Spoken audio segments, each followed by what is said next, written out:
Hello and welcome to the Be Your Own podcast. I'm your host, Samana Duran, and founder of Be Your Own, the global media hub of all things entrepreneurship and career navigation. As you know, this podcast is all about highlighting incredible women out there doing awesome things. We have almost come to the end of Be Your Own podcast, season 1, and it's been absolutely amazing. Just having these conversations with so many like-minded, ambitious, career-driven women who really are setting the tone for female entrepreneurship. But the show is not over yet, and one of our last remaining guests, Karen Holden, the founder of a city law firm, is joining us today to talk about how she's continuously challenging the legal status quo and why her journey was a little bit different from the likes of her peers and many other people within the legal field. You pride yourself on being different at a city law firm with a proven track record of client satisfaction that stems from a very personal approach. But your own career path wasn't all that plain sailing, was it, Karen? Yeah, it was quite an unusual journey, not like many lawyers that I've spoken to, actually. I was very proud to get a scholarship for a master's in Cambridge, but unfortunately 2 weeks before I was due to attend, the funding was pulled due to some sort of government pullout. So my family, kindly enough, got a loan for me to continue because obviously I'd geared up my whole summer around attending. What that meant, unfortunately, is when I came out of Cambridge, I couldn't afford to go straight into doing the LPC, which is how you become a solicitor. And I always knew I wanted to be a lawyer. That was from the age of 8, apparently, in my school books. So it was slightly disappointing when I came out, but actually I took a new role. I worked in the criminal justice system at the CPS and then eventually was a criminologist for the police. And that enabled me to study part-time. So I did a full-time job doing my LPC at weekends. And what that did for me was create a very different environment. I worked with civil servants, the criminal justice system, police. I worked with the FBI, with NSIS. I was part of serial murders and rapes. It was an amazing change in the dynamics of how my life had been and now where it is. So I think it gave me a lot more sense of who I am. I saw a very different world. And I do believe that's given me good stead to run my own business. So I was very fortunate in the end to have such a wonderful experience. But law was always my passion. So I gave up managing a good team of people and a good salary and ended up going back to being a trainee and making teas and researching for other people. It's quite a humbling exercise, starting all over again. And after 5 years of being a lawyer in the commercial world, I was, if I'm honest, very disillusioned, despondent. It was all about bottom line. Very hard world to work in. I just wasn't enjoying it. So stupidly, I thought, how hard could it be to set up your own law firm? 3 years in, crying every day, thinking I'm going to be bankrupt at the end of this. What a silly decision. It's now 12 years on. I'm unemployable by anybody else because I absolutely love running my own firm. I love having people around me that energize me, that I trust. I'm surrounded by exceptional lawyers and administration teams. I love it. We bounce ideas off. We do business management together. It's a really enjoyable thing. And I had a young lady who was coming in to do a 3-month trial to convert from being a barrister to a solicitor. She never left. That was 9 years ago. She graduated from solicitor to head of department. She's now a director alongside me, and she's been absolutely integral in the growth and development of the business. So actually what I've learned is if you nurture and motivate your team and kind of recruit upwards through the ranks, you surround yourself with people not only you enjoy being around, but are good enough to really drive you and the firm forward. So I've been very fortunate in my career. You've also just celebrated 10 years. So congratulations. That's a massive achievement and a huge milestone to reach. How did you get started? What was it like getting your foot in the door? Well, I do a lot of talks at the moment to start up and scale up businesses about equity investment. However, I am a complete imposter on that sort in that I did it all self-funding. I was very, very much cautious when I started out. So it was £5,000 and a suitcase of files. And I basically worked my way through the first 12 months to try and make it work. And then eventually realising I needed more staff to grow, we did the bad old thing and put some monies on credit cards and did debt financing, but luckily it paid off in the end. Yeah. So I'm probably not the best person to follow by putting your business on credit cards, but I own 100% equity still, as well as having a management structure and a director with options of shares. So it did me in good stead, but I wouldn't necessarily tell my clients to take those kind of risks and gambles. No. But no, I very much take paralegals who become trainee solicitors, who become solicitors. We've had a number of solicitors then become heads of departments. And then the idea is hopefully then for them to become directors and eventually hopefully take over the firm so I can retire on a beach. We have a non-legal management team who do the client management. So I do believe we run it operational and non-operational. So you'll have the techie lawyers, the very intelligent people running your cases. Then you'll also have very friendly, clever, personable client management teams who can actually relate to everybody, do the business development and marketing, and their interaction, I think, really feeds off each other. Very much our slogan is it's about our people, and we want this friendly, personal approach. You're not buying a document, you're buying people who will bail you out of a trouble, who will actually meet you in a pub and say, right, okay, what's happening? Let's sort this out. And it's that kind of team that I want to thrive and motivate and grow. I think in order to be constantly challenging the legal status quo, you really need a great team of people around you. I mean, I look back and my mum was working 2 or 3 jobs at a time to raise me. We didn't have much money, but I had a wonderful upbringing. There was never any regrets. She was a great mum. She was a great motivator. And I think I've always strived and been committed to give my family more, to really change things for us, which we've managed to do. But there was a key moment in my life, and I think I was probably about 12 or 13, where I was talking to a doctor, because my mum worked at a hospital, about going to university, my dream to be a lawyer. He was very engaging, he was very charismatic. He really spent a lot of time with me talking about this. And then my mum came into the room, who was this lowly working class cleaner, and he was so dismissive and rude to her for absolutely no reason. I couldn't believe how he changed his dynamics within seconds. And I've realised in life, people are actually hiding who they are, where they come from. They're ashamed of who they are. They aspire to be the sort of person that this surgeon looks at. Not everybody, obviously, but that's how I felt growing up. And I thought, well, I'm not proud of him. I'm ashamed of him. And I'm actually proud of where I've come. So I actually was flipping things in my own head at that time, that how awful this man had reacted. So my mission in life was, if people don't like something, I'm not going to fight and scream at them. I hopefully can change their mind and lead them to a different direction. If not, they're just an obstacle. I'm going to go around and find a different way to do this. And I think that's my thinking over the last 20 years. Yes, I'm a woman in a male-dominated industry. Sometimes I'm the only speaker who's female on the stand. But then I stand out, I shine. People will remember me over the 2,000 men. So it's a commercial opportunity. Embrace it. And then I realised, obviously, there are people facing discrimination, gender bias, homophobia. I saw all this as a young woman in university, then in my career.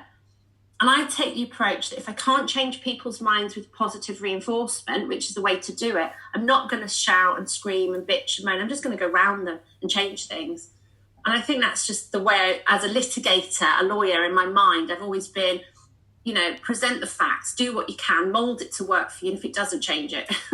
That leads me on to my next question, because I believe back in 1922, it was Carrie Morrison that was admitted as the first solicitor. Well, female solicitor, is that right? Well, yeah, sorry, I don't have the dates in front of me. Oh, but... no, it's okay. I think it's roughly been about 100 years since the Sex Discrimination Removal Act was passed. So this is a massive milestone and a huge step towards equality, especially for women in said chosen industry fields. But what does this mean for you, and what else do you still think needs to be done in order to see more changes happen? I'm not naive to say that I've never come across any gender bias in my career. Of course I have. I can feel it when I'm in an old boys network, or I'm the only female in the room, or I haven't got a job because I'm not the right fit. I'm not naive to say that hasn't happened, but I've never allowed it to bother me. I've always thought if I can't change their mind by showing them how good me and the firm are, I'll go around them and do something else. But I have seen discrimination. Obviously, we fight that in the law firm for other cases. We see a lot in law firms itself for juniors. We see homophobia, we see genders. it's very sad that that's existed, but I think we now have to turn the corner and say, we are equal, we are fighting for our place, and, you know, we are changing things. But I don't like making excuses and saying it's because I'm a woman, or I don't want positive discrimination, you have to recruit more women. I want equality, and whether that's gender or not, I want it to be who is the best person for the job. I know some people don't necessarily always agree with that. They think positive discrimination is necessary to get a foothold. And I do agree in circumstances that's necessary. But in the legal industry, you know, women are able to come out with their LPC, with their degrees, with their training contracts. They are getting jobs. There are now more and more in senior positions. I think we just really need to brace that opportunity now. And instead of trying to change things culturally, it's more just prove that we are equal, just continue to show how good we are. Hopefully it'll change, but yeah, it's not changing quick enough. I do admit that. Yeah, I guess it's a case of you're not really out there to prove them wrong, just really to get the job done. I mean, obviously solidarity for women, you know, the groups to actually empower women, obviously that's still necessary, and Absolutely. There's still people out there that do need a lot more assistance and support. I'm a very strong person, and, you know, it will go over my head a lot of the time because I'm not going to fight it. But there are people that do need support and empowering. So I'm not saying we don't need that, but I think the best place is to have half men, half women in a room and show that we're equal, talk like equals, you know, have male speakers, female speakers, networking between the two. For me, that's more positive reinforcement than otherwise. But, you know, that there is a need for both. 100 women were invited into Freedom of the City, and you was one of them. What's next then? Because that's a pretty big deal. I mean, obviously taking your family and your 8-year-old son to be compared to Florence Nightingale and Maggie Thatcher in a book was probably one of the, I don't think you can beat that kind of accolade and the emotional feeling that gave my parents of achievement. It was quite amazing. It's more living up to what I've now been given rather than what's for the future. You know, I do fight for a lot of rights, you know, in many different sectors, and I just hope I can live up to that and continue that. That's very important to me. I don't know where you go from something so amazing, but obviously with COVID-19 and lockdown, I think a lot of businesses need to survive and come out for the future, which is obviously what we're all focusing on now. Without this signing contract, I guess in 2021, what I would love is for my clients to look back and say, a city law firm were there for us during the crisis. They helped us embrace the commercial opportunities. They got us through it. And we've now got a really good positive future because of their support.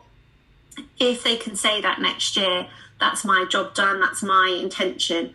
So yes, obviously I want my business to do okay, and we are, but I want to know that my clients feel supported through this. And if that's something they can say next year, then I guess I'll have achieved my goal this year. Based on your own experience within the industry, what's been a tough lesson for you to learn? And how can someone else use that if they're looking to launch a career into the legal field or even start their own law firm? You don't know what you need to know until you're in it almost. You know, you need to surround yourself with good advisors. So whether that's an accountant and a lawyer from the actual practical workings, or whether it's a mentor or someone need to actually just hold your hand when you're crying and sobbing at night. It's very important to have that network around you. And I think honesty as well. You need to be able to admit your weaknesses, because that's the only way that you're going to understand. You need to hire people around you to help with those weaknesses, and so you can spend time nurturing your strengths. And ego for me has been the biggest factor in law that I believe holds people back. If you think you're all that, you've only got one way to fall. I just believe, you know, you need to be personable. You need to understand that you will have weaknesses and fallibilities. If you're not making mistakes, you're not innovating, you're not being an entrepreneur, which is what I want to be. So I'm going to make mistakes. I'm not going to get everything perfect. I should be proud of trying, pick myself up, learn from those mistakes and move on. And I think whether it's in the legal sector or any kind of professional sector, people have to understand, yes, you should self-promote. Yes, you should tell everybody how good you are to bring the work in. But at the end of the day, they need to trust you. It needs to be personal. And if you've got an ego that gets in the way of you genuinely listening, learning and growing, that would be my main tip, I suppose. Talking of mentors, did you have a mentor at any point? Well, about 3 years ago, I did have a business consultant come in to actually look at the business because I wanted to scale up. He'd run a successful financial business previously, sold that, and decided to start working with companies like us. He's become a very good friend. He interviewed all the team. He helped me hire new members of the team. We went through the finances. We took days out. Basically, what he did, and it's not great for everybody, is he takes a great big mirror and shines it in your face and says, look at the mirror and tell yourself the honest truth. What are you doing well? What are you doing bad? And you have to take the criticisms and the knocks. You have to realize when you've not listened or learned, and then you have to take the changes. It's a hard exercise. You have to be really ready to embrace it. We made some substantial changes that took me some time to adjust. It certainly took some team members time to adjust. Not everybody did adjust to it. And you think, I thought I was doing quite well, but actually that didn't work. So it's a real reflection. So he was very much about, you know where you are and what you want to do, but let me have an honest conversation with you. Right now we've got that honesty and transparency. How are we going to change it? It really did help. And there's things that he made me do that I probably would have been talking about doing 20 years from now if he hadn't have given me a great big slap to say, come on, do it. I do often say that you do need to fall flat on your face at some point. It's also interesting when they come up with alternatives that you can't see. I mean, I know I can manage people, I can train people, but I keep being told I'm too soft with people. I couldn't really change or embrace that change. I'm not the sort of person to be aggressive and distant. So he quite simply said, well, let's put a layer of management between you and them. So they're the ones that do all of that. Like a safety buffer. But you then have to make sure you have their back, that you don't go around it, do the mummy and daddy syndrome. And he did. He helped implement that. We got a new manager in between me and the team. They run the HR, the management side of things, so that I can maintain who I am. But then I've had to be taught how not to go around them, not to be played off against each other. And he monitored that. So I think sometimes as well, it's them telling you what you already know, but actually helping you get over that with options. So yeah, it was very enlightening for me. This whole conversation has been enlightening. I can't thank you enough for joining us today on the Be Your Own podcast. It's been awesome. Thank you. Thank you so much.